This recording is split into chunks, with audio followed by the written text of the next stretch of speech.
Welcome to This Explainer. If you've been totally frustrated by incredibly complex diets, or you're just exhausted by daily grueling workouts that seem to yield literally zero results, well, you are in the exact right place. We're turning Tim Ferriss's unconventional 4-hour body principles into a highly actionable step-by-step tutorial that you can start applying to your real life today. We're going to build your personal blueprint for rapid body recomposition. But before we jump into the action plan, we've got to ask a question that kind of challenges everything we've ever been taught about fitness. How do you actually lose 20 pounds in 30 days without endless soul-crushing cardio? The mainstream fitness industry tells us it's totally impossible, right? But the data and the core principles we're analyzing today completely flip that script. The entire secret to our explainer today is a concept called the minimum effective dose, or MED. Think of it like boiling water. Water boils at exactly 212 degrees Fahrenheit. Adding more heat doesn't make it, more boiled. It just wastes a ton of energy. The exact same logic applies to your body. We are looking for the absolute minimum input in both your diet and your physical training to trigger maximum fat loss and muscle gain. Anything beyond that minimum effective dose is simply wasted effort. So here's the roadmap for your 30-day weight loss tutorial. 1. Get baseline data. 2. Master the slow-carb diet. 3. The minimum effective workout. And 4. Stay accountable and win. Let's get right into it. Step 1. Getting your baseline data. Because hey, you can only manage what you actually measure.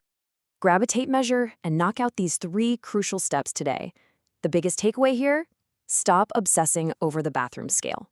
Seriously, the scale completely lies to you because muscle is vastly denser than fat. Instead, measure your total inches.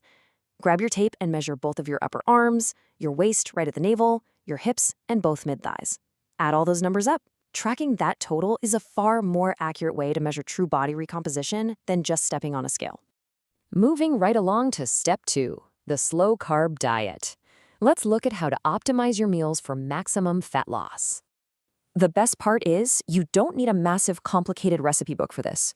You just need to memorize these 5 really simple rules. First, completely avoid white carbohydrates. Second, eat the same few high-protein, legume-heavy meals over and over again. This totally eliminates decision fatigue. Third, stick to water, unsweetened tea, or coffee. Do not drink your calories. Fourth, skip the fruit 6 days a week because fructose is just too easily stored as fat. And finally, rule 5. Well, this one is absolutely going to blow your mind. But first, to make rule number 1 perfectly clear, let's compare exactly what you need to banish from your plate with what you should substitute in to dramatically accelerate your results. If you're out at a restaurant, no need to panic. Just ask them to swap out the rice or the potatoes for some extra spinach or black beans. It's a super simple, actionable trade that ensures you get the protein and fiber you need to actually feel full, all while keeping your blood sugar totally stable. Okay, back to rule number 5. The legendary Dieters Gone Wild Day. Take a look at this text message exchange from the source material. It's 2 people literally bragging to each other about eating a giant pizza and bear claw pastries. This is your proof that once a week, you actually must eat like a pig. I'm serious. There are 0 limits and absolutely no calorie counting on this day. So what's the science here? Well, you have to embrace the counterintuitive. Eating pure junk on Saturdays actually prevents your metabolism from slowing down. Think about it. If you restrict your calories indefinitely, your thyroid function downshifts to conserve energy. By dramatically spiking your caloric intake once a week, you trick your body into keeping its metabolic rate super high, and that keeps you in a continuous fat-burning state all week long.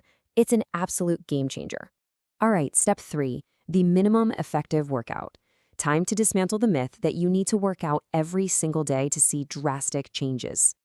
If your main goal is gaining lean muscle, you'll want to use this alternating A and B workout schedule. It's part of what's known as Occam's protocol, and it focuses on doing the absolute least necessary to maximize size gain.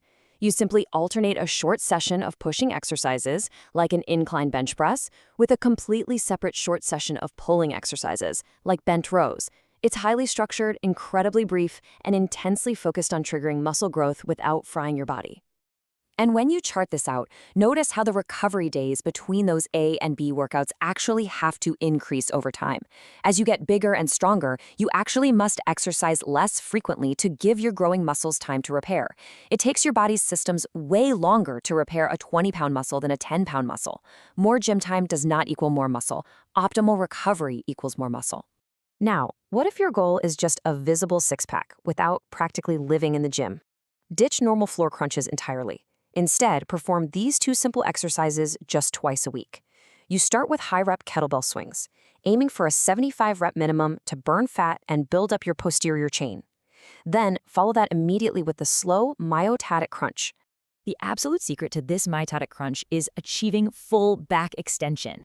A regular floor sit-up only uses a tiny little fetal range of motion. But by stretching back over a rounded surface, like a Bosu ball or a rolled-up mat, you activate the full length of the abdominal wall. Getting into this fully extended position leads to a rather hilarious cat about to vomit posture as you crunch upward.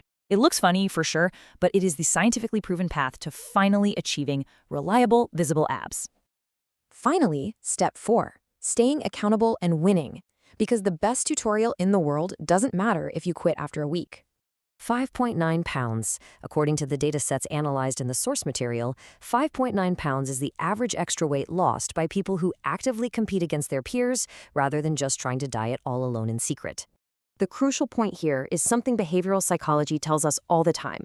The fear of losing is a far greater motivator than any potential reward. We are literally wired for loss aversion. So, to guarantee your success on this 30-day blueprint, you should actively embrace pure pressure. You need to create a tangible risk of public failure if you fall off the wagon. You can take action today by adopting a few of these clever accountability tricks. Get your friends involved in a friendly, competitive total inches challenge. Start photographing every single thing you eat for the first few days. It completely changes your awareness of what you're consuming. Or if you need a truly visceral reminder, buy a gross but highly effective 1-pound plastic fat replica and stick it right in your fridge at eye level to stop you from grabbing the wrong foods. As Albert Einstein famously said, insanity is doing the same thing over and over again and expecting different results. The rules are laid out and the minimum effective dose is crystal clear. You no longer have to guess what works. The only question left is, what minimum effective action will you take right now to start your 30-day blueprint? Thanks for joining me on this explainer, and I'll see you next time.